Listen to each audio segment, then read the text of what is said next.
तो आज के इस वीडियो में बात करने वाले हैं रेजिस्टेंस के पैरेलल सर्किट के बारे में। तो मुझे एक व्यूअर्स मुझे कमेंट किया था कि पैरेलल सर्किट में रेजिस्टेंस जो होता है वो डिक्रीज क्यों होता है, जबकि सीरीज सर्किट में रेजिस्टेंस जो होता है वो आपका इंक्रीज होता है। तो और पैरेलल सर्किट में करेंट जो होता है यहाँ पर इंक्रीज क्यों होता है, ठीक है। तो इसी के बारे में आज हम डिटेल्स में बात करने वाले हैं। तो बस आप इस वीडियो से आखिर तक बने रहिए। अगर आपको वीडियो पसंद आता है तो चैनल को सब्सक्राइब जरूर कर लेना और वीडियो को लाइक कमेंट करना मत भूलिएगा, ठीक है।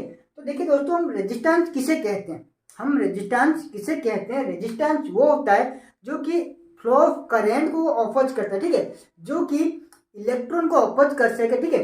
अगर यहाँ पर एक रास्ता है, ठीक है, अगर यहाँ पर एक रास्ता है या फिर मान लीजिए यहाँ पर एक पाइप है, ओके, और पाइप के अंदर से आपका पानी जो है यहाँ पर फ्लो कर रहा है, ठीक है, पाइप के अंदर से आपका पानी फ्लो कर रहा है। अगर इस पाइप का अंदर कुछ नहीं होगा, ऑब्स्टेकल कुछ नहीं होगा, तो पानी जो होता है ये सीधे सीधे फ्लो करने लगेगा। जितना पानी यहाँ से जा रहा है उतना पानी आपको उतनी देरी के अंदर, उतना कम टाइम के अंदर आपको पानी जो है आउटपुट मिल जाएगा। लेकिन अगर इसके अंदर हम कुछ पत्थर वगैरह डाल दें या फिर कोई ऑब्स्टेकल वगैरह हम इसके अंदर डाल दें, तो पानी क्या होगा, जितना फोर्स से, जितना तेजी से यहाँ पर पानी जा रहा था, जितना अमाउंट में पानी जा रहा था, वो पानी यहाँ पर नहीं जा सकता। पानी जो होता है यहाँ पर कम हो जाएगा। आपको जो पानी आउटपुट मिलेगा ये यहाँ पर बहुत ही कम मिलेगा, ठीक है। और यहाँ पर अगर एक बाल्टी फुल होने के लिए आपका लगता है 2 मिनट, तो यहाँ पर बढ़ के आपका हो जाएगा 5 मिनट टाइम लेने लगेगा, ठीक है। तो यही कुछ आपका होता है रेजिस्टेंस, जो कि किसी का फ्लो को वो अपोज कर सके, ओके। तो जहां पर जितना ज्यादा अपोजिशन होगा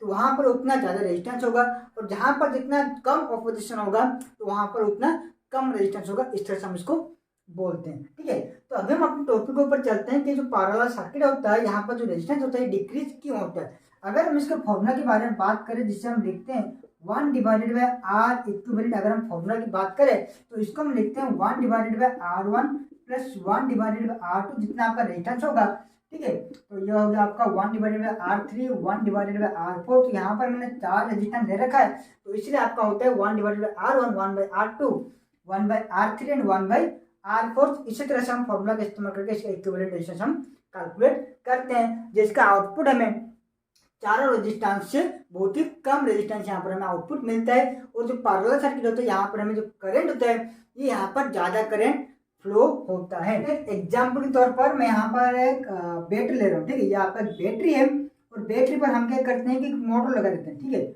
यहाँ पर मैं एक मोटर लगा देता हूँ और मोटर जो होता है काफी तेजी से घूम रहा है। यहाँ पर मैंने एक 9 वोल्ट का बैटरी ले रखा है और यहाँ पर मैंने एक मोटर को कनेक्ट कर दिया है। मोटर जो है ये काफी तेजी से घूम रहा है और यहाँ पर जो करंट है ये आपका फ्लो हो रहा है 1 एम्पीयर करंट यहाँ पर फ्लो हो रहा है। और जो बैटरी है ये आपका मैक्सिमम 2 एम्पीयर करंट जो है आपका प्रोवाइड कर सके, ठीक है। तो अभी मैं क्या करता हूँ कि यहाँ पर और एक मोटर में ला करके कनेक्ट कर देता हूँ, ठीक है। तो अभी दोनों मोटर जो है तेजी से घूमने लगेगा और ये जो मोटर है ये भी आपका यहाँ पर 1 एम्पीयर करंट लेने लगा है, ठीक है। कुल करंट कितना फ्लो होगा 2 एम्पीयर, ठीक है, जो कि बैटरी का मैक्सिमम करंट तक ये अभी पहुंच चुका है। और जैसे यहाँ पर मैक्सिमम करंट फ्लो होने लगता है तो यहाँ पर कुछ ना कुछ वोल्टेज जो होता है वो ड्रॉप होने लगता है। और अगर मैं यहाँ पर और एक मोटर को यहाँ पर अगर मैं कनेक्ट कर देता हूँ, ठीक है, तो इस मोटर को भी चाहिए 1 एम्पीयर, इस मोटर को भी चाहिए आपको 1 एम्पीयर। लेकिन हमने यहाँ पर जो कनेक्ट कर रखा है 2 एम्पीयर का बैटरी और दोनों मोटर जो लगाया हुआ है, तो यहाँ पर क्या हो रहा है कि ये दोनों मोटर मिलकर के 2 एम्पीयर ऑलरेडी ले चुके हैं। लेकिन जब हम तीसरा मोटर कनेक्ट करते हैं तब इसको भी करंट की जरूरत है, ये भी रन करना यहाँ पर चाहेगा। तब क्या होगा, यहाँ पर जो 2 एम्पीयर करंट था ये अभी 3 भाग में डिवाइड हो जाएगा, यानी कि 2/3 यहाँ पर आपका हो जाएगा। और जहाँ पर 1 एम्पीयर करंट फ्लो हो रहा था तो यहाँ पर अभी करंट जो है बहुत ही कम यहाँ पर फ्लो होने लगेगा, 0.6 समथिंग यहाँ पर करंट जो अभी फ्लो होने लगेगा, 0.6 समथिंग यहाँ पर करंट जो है आपका भी फ्लो होने लगे। यहाँ पर कम करंट फ्लो हो रहा है तो मोटर जो है आपका बहुत ही धीमी गति में आपका घूमने लगेगा, ठीक है। और अगर यहाँ पर 2 एम्पीयर करंट ना होकर के अगर मैं यहाँ पर 3 एम्पीयर करंट दे देता हूँ तो क्या होगा, तीनों मोटर पर आपका 1 एम्पीयर करंट जाएगा, जिसके वजह से आपका तीनों मोटर जो है फुल स्पीड से यहाँ पर घूमने लगता है। तो यहाँ पर क्या हो रहा है, मैंने जो मोटर ले रखा है, मोटर मैंने यहाँ पर पैरेलली कनेक्ट कर रखा है। तो यहाँ पर मैंने जितना मोटर आगे बढ़ाता गया तो यहाँ पर जो करंट है ये यहाँ पर बढ़ता चला गया, ठीक है। जितना करंट हमारा लोड हमें दे सकता है, तो जितना हम यहाँ पर पैरेलल कनेक्शन करेंगे तो यहाँ पर क्या होगा कि उतना ही करंट यहाँ पर ज़्यादा खींचने लगेगा। अगर मैंने 2 मोटर को इस साइड पर कनेक्ट कर रखा है और एक मोटर को मैंने इस साइड कनेक्ट कर दिया है, ठीक है। तभी भी आपका सेम ही कनेक्शन रहेगा। जो लोड हम कनेक्शन कर रहे हैं इन सबको हम पैरेलली कनेक्ट करते हैं। अगर हम इसको यहाँ पर सीरीज में कनेक्शन करते हैं तो यहाँ पर क्या प्रॉब्लम होता है कि अगर यहाँ पर एक मोटर जितना करंट यहाँ पर ड्रॉ करवाता, ठीक है, तो एक मोटर आपका 1 एम्पीयर करंट लेता है। यहाँ पर अगर 1 एम्पीयर करंट फ्लो हो रहा था तो वही 1 एम्पीयर यहाँ पर भी फ्लो होता, वही 1 एम्पीयर यहाँ पर भी फ्लो होता, ठीक है।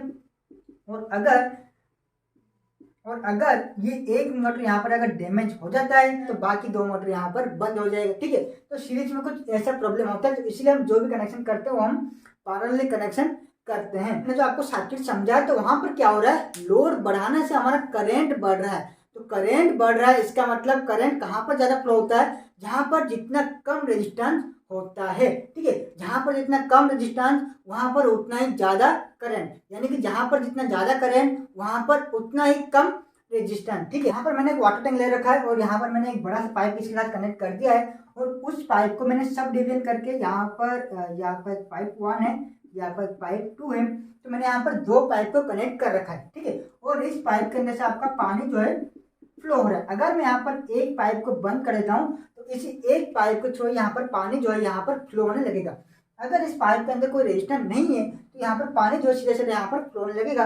अगर मैं यहाँ पर कुछ रेजिस्टेंस डाल देता हूँ तो पानी क्या होगा, यहाँ पर धीरे धीरे फ्लो होने लगेगा, ठीक है। तो यहाँ पर देखिए, यहाँ पर मैंने बकेट रखा हुआ है, ओके। तो इस एक पाइप के जरिए इस बकेट को भरने के लिए हमें लग रहा है 30 मिनट। कितना लग रहा है हमें? 30 मिनट, ठीक है।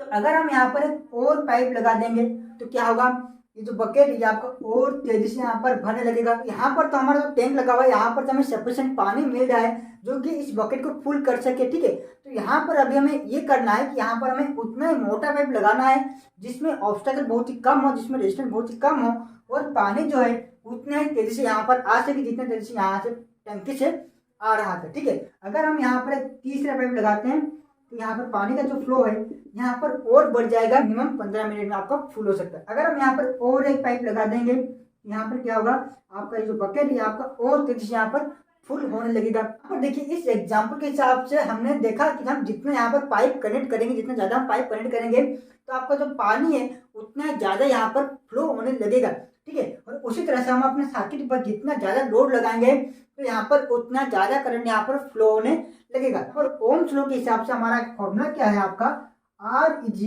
V/I, ठीक है। R = V/I लिख सकते हैं। R is directly proportional to 1/I, ठीक है। यानी कि अगर यहाँ पर करंट इंक्रीज होगा तो यहाँ पर रेजिस्टेंस जो है ये आपका डिक्रीज होगा।